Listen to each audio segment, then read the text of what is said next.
Hey guys, this is Brian Carter, TGP events coordinator, and I wanted to throw out a couple thoughts here on maximizing marketplace events.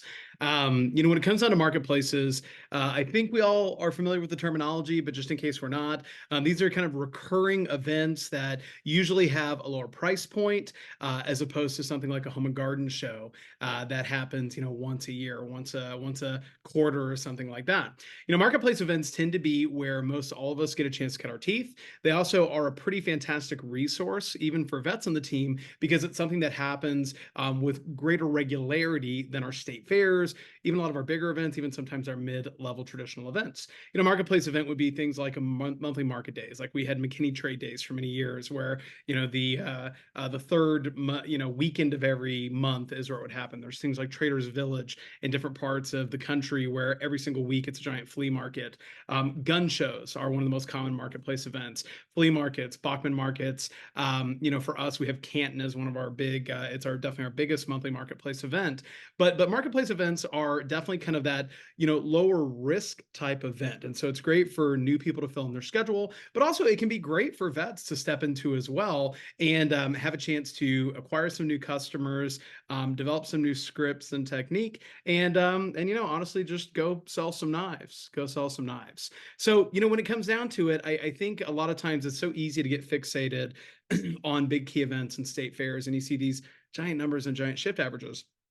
And those are exciting. They truly are. But I will tell you from my own experience in working events all the way back from 2004, a lot of the people I'm selling to at those key events are customers I have acquired over the years through working hundreds of different events, thousands of events. And most of those were smaller events that we're testing out, we're building up, or just happen to fit in with my schedule and my availability, or even my budget at times. And so it's so easy to kind of sleep on these and not understand how good the opportunity can really be. I think the reason why a lot of times we tend to sort of look at these events differently or judge these differently. Number one, it's because people a lot of times are starting out at these. They're more affordable, so it's more reasonable for a newer team member to step into. But a byproduct of that is newer team members haven't had a chance to develop their skill and their confidence and their ability to handle objections and scenarios. So naturally, their sales results are going to be lower than like a veteran CSP will. But what happens is a lot of times people then start to look at these events as like they are lower potential events when it really doesn't have to be that way. And the other thing to kind of keep in mind is that there's literally just a lower cost basis for these. So sometimes I think just like that lizard brain, that subconscious sets in, and we're like, well, it only costs $100 a day to be at this event, or $50 a day, or whatever the case may be. So it's probably not as good as this other high dollar event. Now, I'm not making equivalencies. I'm not saying that a random gun show is as good as a home and garden show in your market. It's probably not. Truthfully, it's probably not. But that home and garden show doesn't have anything to do with the potential firepower at that trade show, nor how we should approach that marketplace event. So all that being said, that's just kind of the to define our terms, I guess. And I'm a big believer, even as a coordinator, the reality is I could work anything I want. I'm a pretty good salesperson. I've got good shift averages. I've earned the right to be on leadership group in our team. I still choose to plug myself into these here and there. Now, it's not a driving part of my business like it is for some people on the team, but I do like to still pop in there because it's a chance for me to go interact with a lot of new customers and really get some sales at a low risk, and also at times when a lot of our other events are not always happening. So my goal here today is just to talk about a couple things that might be unique to that and just how to maximize that sales environment so we can get the most out of it. Now, the reality is most marketplace events are going to have a much lower attendance than like a state fair or even like a large traditional event. This isn't always the case, but it often is. Like a show we do at Pierce, High School. Okay, that's like a marketplace event. It's usually like around Christmas time, but we'll do events like that. And you're talking about a couple thousand people are going to walk through the doors there compared to a home and garden show that could have 20, 30, $50,000 in a day, or a state fair that could have 100,000 people in a day. So, the reality is like you just have to accept you're going to talk to fewer people in a day, and that's okay. We also aren't staffing these usually with like 4 to 5 people like we might at a state fair booth. And so, when I go into these, I kind of assume I'm going to have a little bit more downtime. That's normal, and that's okay. But we really preach the philosophy of 5 to thrive. And what that means is if I can talk to 5 reasonably qualified prospects in a day, I can make that a great day. Okay. Now, that doesn't mean I'm only talking to 5 people although it could. Usually it means I'm going to talk to a handful of people, but there's really only five that I can actually get into scripts with. Cut some leather, cut a penny, quote prices in a reasonable fashion, like what would be considered a normal turn. Cut, quote, or card, as we like to say in TGP. So when it comes down to it, though, I know that if I can talk to five qualified people, look, out of that, the reality is I've got a good shot at getting 1 to 2 block sets. Okay, maybe I only get one, and that's okay. Maybe it's just like a galley set. Galleys aren't sexy, but it's $1,000, and for an event, I'm paying $100 to be in there. I mean, that's like straight $400 in my pocket. Plus, I'm in the black for every other transaction I had that day. So, what would be normal might be 1 block set, 2 5 pieces, one, buy three, get one free, and one replacement table knife or an ice cream scoop or something like that. That's not uncommon, and that's not a bad day. In fact, it's actually an extremely profitable day. When we're at Canton in particular, it has longer hours. So I always make a point of bringing my laptop, and I just bring some work I can kind of catch up on, not to distract me when there's people there, but during just some of the dead times. So I'm just coming off of working Canton here this last month. And so I just want to kind of quickly share some of my results from there. And I've got a couple slides here to hopefully help us navigate through this video. Now, I worked Friday, Saturday. It goes for 4 days, Thursday, Friday, Saturday, Sunday. Just with my family schedule and some service events I was doing, I just worked Friday, Saturday. On Friday, I had 5 orders. I had a 5 piece to a new customer. I had a sharpener. I had a 5 piece to a Cutco owner. I got an upgrade, and I had a peeler to someone who's never seen Cutco before, but they really liked Cutco, and all I could get them was a peeler. So that was 5 orders for $25.78. Now on Saturday, I had 5 orders, and it was definitely a bigger day, but it was still just 5 orders. I had a stick with steak to a new customer. They never heard of Cutco before. I had a buy two, get one free. And actually, they were literally just getting two things. I got them to add on a gadget and gave them, I think, a peeler or a cutting board for free. I had an ultimate with steak, and I had to do a stupid deal on that. In fact, it was actually a B back, but we got them to buy it for their business and take the write-off, and that was a fun one. I had a homemaker with table knives that was customized. I had to discount it a little bit, but it was still a good 1,300-1,400 CPO. And then I had a single replacement table knife. But all told, 5 to thrive. I probably talked to more than 5 prospects each day, but not by much. In fact, on Friday, I think I pretty well closed everyone I actually quoted to. Saturday, maybe not quite, but close. I didn't talk to much more than that. That's a photo from the morning I'd sent to my wife, and it was empty, empty, empty. But that's okay. That is quite all right. So a couple of things that I wanted to really talk about when it comes to this space. First off is the display. A lot of times when we're working like a gun show or even at Canton, if you see the photo in the bottom right there, that's my display at Canton. Well, I only have a 5 foot table. Okay, it's not like a traditional event where we've got 10 feet across the front or 20 feet or a 10 by 10 corner. So a lot of times you have less room than what we're used to at a traditional event. And so, you have to really make that space count. Verticality, wow, words are hard, is going to help you catch more eyes. So, that's the photo in the top left is Roger Rodriguez when he's working a gun show. Okay, he doesn't have 10 feet across the front, but he still maximizes the space that he has. He finds out in advance how much space he's going to have. Now, we can't hang a big backdrop, so he's got a pop-up sign. We don't have 10 feet. So, he, instead of 6, he really kind of twisted arms and said, could I have 8? And so he puts 2 4-foots together, but he does a little legwork at the front. So that way he's not surprised and he can bring appropriate supplies. Verticality is huge. You're going to catch more eyes, getting a shelf, stacking things up on cutting boards, getting stands for your business gifts. It makes a difference when you just have a flat table and everything's laid out. If you step back, you're going to realize like how hard it is to actually sort of see and engage with the product. Stacking up cookware is like a cheat code, but again, if you only have one table at the front, I doubt I'm going to be able to do a lot of cookware right there.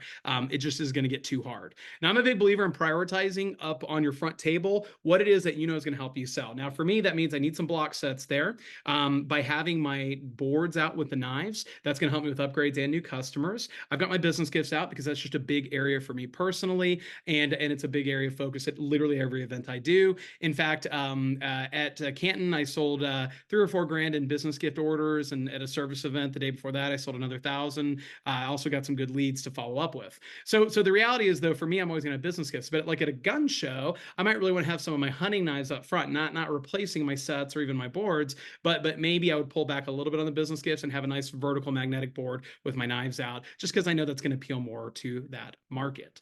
Now, usually you can have some kind of back table, even if it's a more narrow space. Like some of our shows, we literally have like 6 feet up front, front, and so we'll have another 6-foot table in the back. And that's where you can store additional items. But again, same rules apply. Verticality matters. Sometimes I see people where they'll raise the front table, but the back table they just don't bother because they don't want to have to drag, the extra PVC pipes or whatever the case is. But you're only hurting yourself if you do that. Customers, even if it's not right on top, you got to give them at least a shot to visually engage with the products that we have available. Making sure you arrange your front table. Something that I didn't always consider is I was working a smaller event like that and someone's interested in flatware. Well, I'll pull flatware to the front, but then I was like, I didn't have anywhere to put it. So even how much I space my boards out, or even being able to know you can put it flat on your boards, just kind of think that out. Just almost role play that with yourself. You've got to maintain your package focus, but you've got to have a full 5-piece in tray to show. Not an empty tray, not a photo. Have a 5-piece in a tray. You can get it under the booth supplies, the discounted Cutco we can get. But even if you can't, just buy one. Okay, you probably have enough random Cutco lying around. I bet you have a trimmer and a paring knife somewhere. Get you the extra pieces that you need. But I'm a big believer that having an actual 5-piece they can engage with, they can pull the knives out, they can see it does make a big difference. And you got to keep in mind that a lot of these sorts of events that we're doing, we are the most expensive item at that event. And so I'm going to talk a little bit about price positioning here in just a minute. But it's okay. Like, it's not a bad thing. I don't change my scripts, even if I know we're by far the most expensive item there. We do a lot of Christmas markets that's mostly like homemade type stuff. Guys, we're far and away the most expensive item at a lot of those shows we do. And that's okay. I'm still going to go through my normal scripts, but I have to be aware that some of the people are in there with a certain kind of budget in mind that they sort of condition themselves. Now, I can work past that with most customers, but even if I can't get them past that price-wise, by having a showstopper ready, I can drop down quickly, have that showstopper and know your deal. For me, if I need to, I'm going to bonus the tray and the paring knife right away. That's going to take $100 right off the top. And I'm still going to walk out with, a 360, 375, maybe a 400 CPO, depending on what your kind of normal permutation is.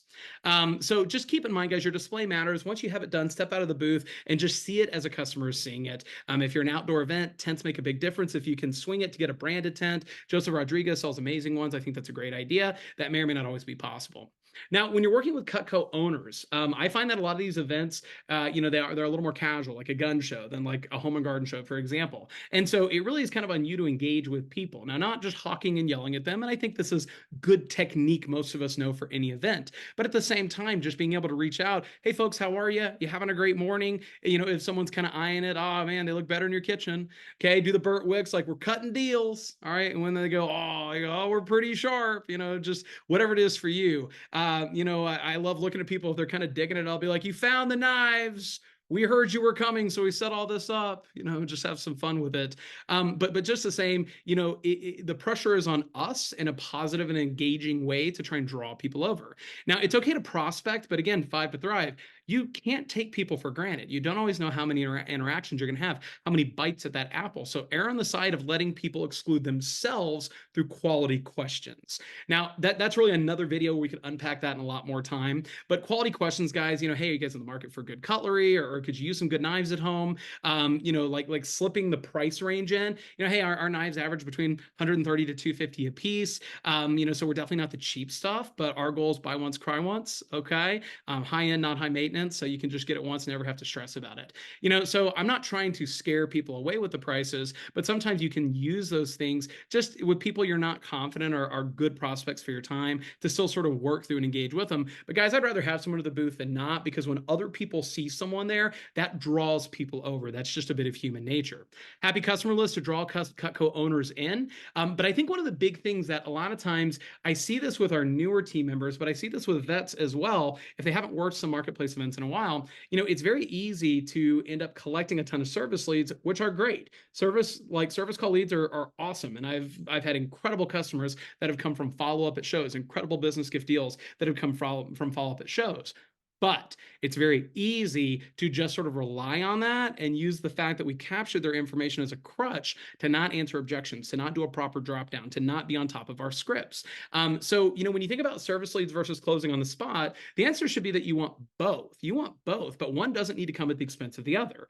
For me, guys, I have no problem getting someone's information, building up. I'm not doing a lot of service calls at this point in my business, but I do a lot of service events, and I will build the hell up out of my service events. And then, as a byproduct of that, I will still transition them into new stuff. Hey, while you're here anyway, just for fun, let me show you what's new. Or, oh my gosh, I can't believe, I love the pieces that you have from what you mentioned, but I can't believe you don't have this cheese knife. Whatever the case may be, like, oh my gosh, have you seen all our other packages? We're like an in-person catalog here. But being confident enough to transition them into other things and not operating from a place of insecurity that if I sell to them now, I'm going to miss out on a bigger sale later. Guys, I will tell you, it's the opposite in my experience. When I've tracked my own numbers, the people that I sell to on the spot, I actually tend to have a higher conversion rate when I see them again later at service events or other events like that. Now, there's no guarantees, but guys, when you get them to add a 5-piece onto their homemaker, like maybe you talked about an upgrade, they weren't going to engage, but I get them a companion set. Well, once I'm in their home, I'll just wait. I'll tell them when I capture their info, hey, it's going to be, 3 weeks at least before I'm able to catch up with you at a service event, or I can come and see you to sharpen your knives. You can set whatever timetable you need, but I'm going to set it out long enough that their new stuff's arrived. So when I get there, guys, I can be talking about, hey, you got this galley set plus these great new knives, but you don't have a safe way to store them. Hey, since I'm here anyway, let me show you what it looks like when we finish your set, whether you do it now or you do it 6 months or 6 years from now. Let's make sure you at least know what's the next step for you, what's available to you. And you can actually have an easy segue. So don't settle. Like if you find that you're walking out of some of these events and you got like 8 sharpening leads with Cutco owners, that's great. Like that's good, but you only wrapped up like 1 or 2 orders. That means that you're leaving some meat on the bone, and you want to go back to your upgrade and Cutco owner scripts. All right, kind of changing gears here a little bit. When we think about the sales process itself, I love, again, one of the fun things about marketplaces is how different your setups are, how weird the interactions can be. At Canton, I saw this like 12-year-old kid walking around with like a rooster, just cause the dogs. That was a Corgi Husky mix. One of the times me and Calvin were there, which was just hilarious. And it is what it is. But when you think about your sales process is no different than any other event. But because like I said, there's almost like a casual atmosphere of people are just sort of vibing. They're just existing in this space. Some people at Canton, they'll come and literally be there for 3 or 4 days. So sometimes it's harder to create urgency. Or, they're at a gun show and they're just like, oh, I'm here every week. Okay. Sometimes it's hard to create urgency with those customers. So it's worth just reminding ourselves about what that sales process needs to look like. Now, obviously, step 1 is delivering our scripts confidently, being on top of things. You will never hear top people say, I already know that. Okay. Like, Jeff Majors is great with his new customer script. Spencer Campbell is great with upgrades. Calvin Lopez is great selling flatware and business gifts. But I know for a fact, all 3 of those guys are always sharpening their axe. They're always working with people getting even higher results than them or similar results to them, to role play, to answer objections, to drill for skill, because we've never fully arrived. We can always continue to get better. And you should humble yourself enough to know it's okay. The older I get, the more curious I am by my own results. I don't beat myself up. It's curiosity with no judgment. But when I see Josh Mueller getting way more upgrades than me at the Oklahoma State Fair, I'm not going to beat myself up. I'm going to go, I wonder why that's happening. I wonder why that's happening. We're seeing the same type of customers today. He's converting more upgrades than me. Maybe I should pick his brain for 5 minutes. And instead of me being defensive or having to like defend, like, no, I'm really good at this. No, I know I'm good at this. We're all good at this. That's why we're working events. We're very, very good at this. If anyone hasn't told you today, you're all really, really good at this. But you could be better. And I don't want to sacrifice my better version of myself and my better future, my better results, and my better paychecks just on the altar of my own ego. I always tell my team members as a manager, don't let your pride stand in the way of your paycheck. So make sure your scripts are on point and you can deliver them confidently. Answering objections. Answering objections is the most underrated thing because it gets to that point where you just sort of think you know it, so you just stop thinking about it and you just sort of say it, and it's like routine, and it's like some call and response, like a song on the radio. When the reality is answering objections is a conversation about helping people feel comfortable making decisions. So again, different videos for that, but answer objections. And then when it comes down to that is the stall close. The stall close is where people are say, I'm going to come back, or we're parked right out here. We're parked behind your booth. We're parked in your booth. I have to come back. Again, we all know that's not usually going to happen, and they're not lying to us, guys. Maybe sometimes they are, but I think the majority of people probably anticipate they will be coming back by, especially because, again, it's a little more of a casual setting, or they might be there for a few days, or they come every single weekend. And so so mastering the stall close is so key. And I just want to highlight here, we have a great video, and I'll try to link it in the comments here, but Josh Mueller years ago really laid out the stall close for us. And Josh, I think, is the best there is at this. So, if that's not an area where you feel super confident taking someone from that point of them saying, oh, I want it, but we're going to walk around and think about it. Oh, hey, great. What a great idea to think about. Hey, tell you what, since you're here anyway, we already found the right package for you. Let me jot this stuff down so when you're walking around and thinking about it, you kind of have the numbers and we don't have to start from scratch when you come back. Okay, it's like assuming the positive. And then you grab your pad or you grab your trifold and you start jotting things down. And then you slide back into rapport and you chit chat. And then he's got great verbiage in there for how you sort of swing it back around. Hey, if I could do a super duper deal for y'all, or, hey, honestly, most people don't make it back by. It's just so busy here. Hey, it's supposed to get really hot this afternoon. If it's between me and your cool lemonade, you're probably going to choose a lemonade, and I don't blame you. I probably would too. So since you're here anyway, could you give me a shot? Just see if I could get this over the finish line for you. There's a million ways to say it, but the reality is the technique matters. Watch that video. It's going to help you a ton. Okay. Now, from there, though, now what? Okay, now what? Well, what if even the stall close doesn't get you there? Well, for me, I'm really big on trying to maximize beebacks. And don't get me wrong, I cannot stress enough, most people will never return. They're not coming back. Okay. Like as soon as someone leaves my booth, I might be frustrated that I didn't close them, but I release it to the universe. I assume I will never see that person again. And it's just better that way. So I can just focus on what's next. But at the same time, I still want to set the stage. So for those few people that might come back, I can actually convert them in a positive way. Now, the first thing you need to do is attempt to drop down. And we're going to assume that everyone's already doing that and knows that. But I would rather sell someone a trimmer today than have them say, oh, we'll come back later and buy 3 ultimate sets. I will take my shot on that trimmer. I'll add them to my marketing. I'll add them to my customer list. I'll sell them the 3 ultimate sets later. But always, of course, attempt to drop down. That's step 1. Now, if they won't drop down, make them feel great for considering Cutco.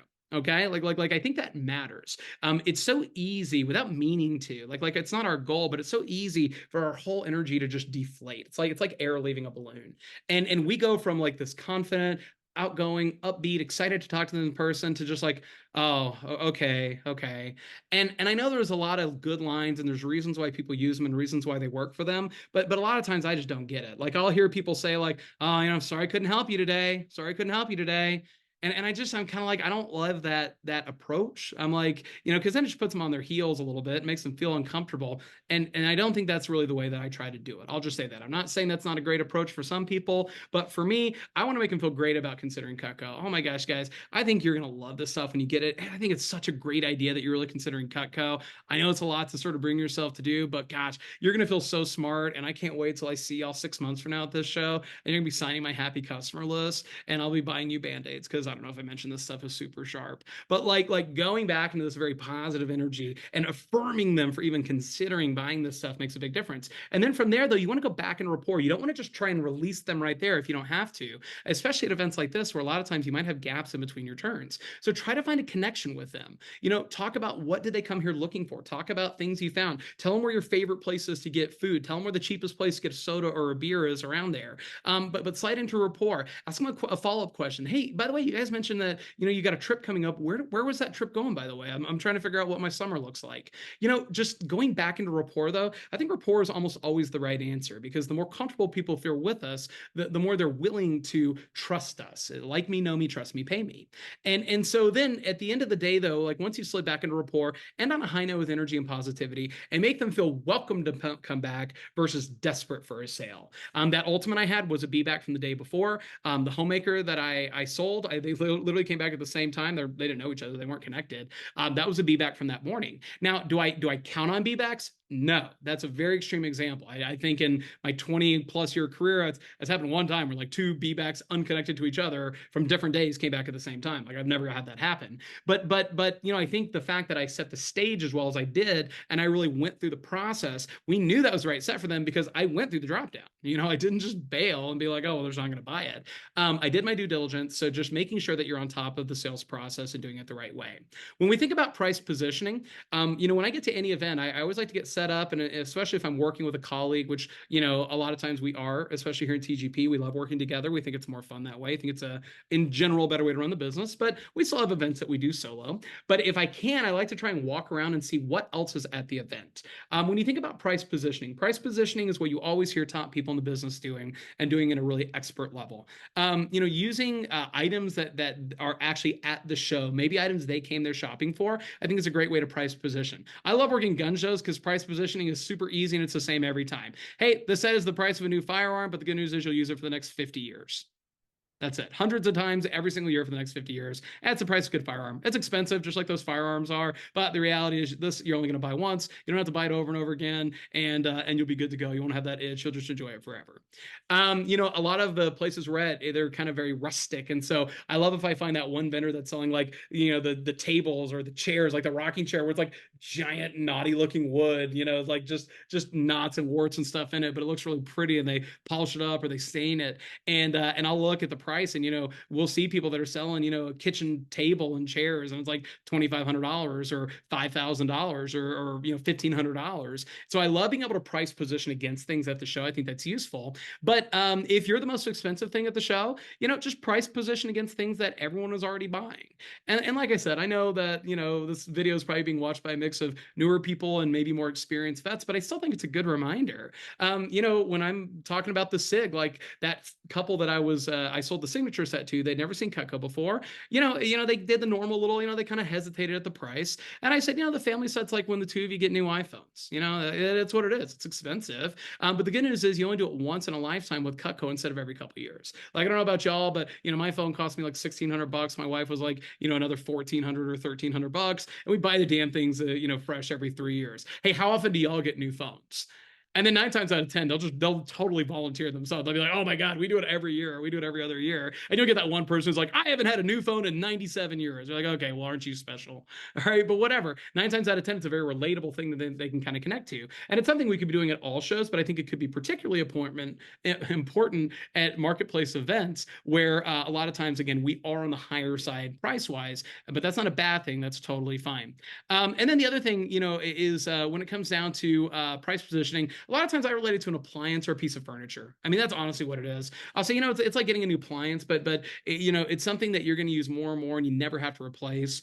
We got a new couch. We'd had our last couch for 8 or 10 years, and it was just all worn out. So we got this new sectional that cost me like $3,000. And so obviously that was a lot to swallow, but I know I'm going to enjoy it for the next decade. Well, the same reason that I got that is why customers buy the signature set. In fact, even more buy the signature set, because instead of getting 8 to 10 years out of it, they're going to get the next, I don't know, couple generations out of it. And that's why Cutco's such a slam dunk. So, that's the reason why, give me a shot. Let me see if I can find the version of the set that makes sense for you. But if not, that's okay, because we've got this amazing basic set that might be a way better fit for you at the moment. And so just like having a conversational drop down where you're operating from just a total basis of confidence, it makes a huge deal.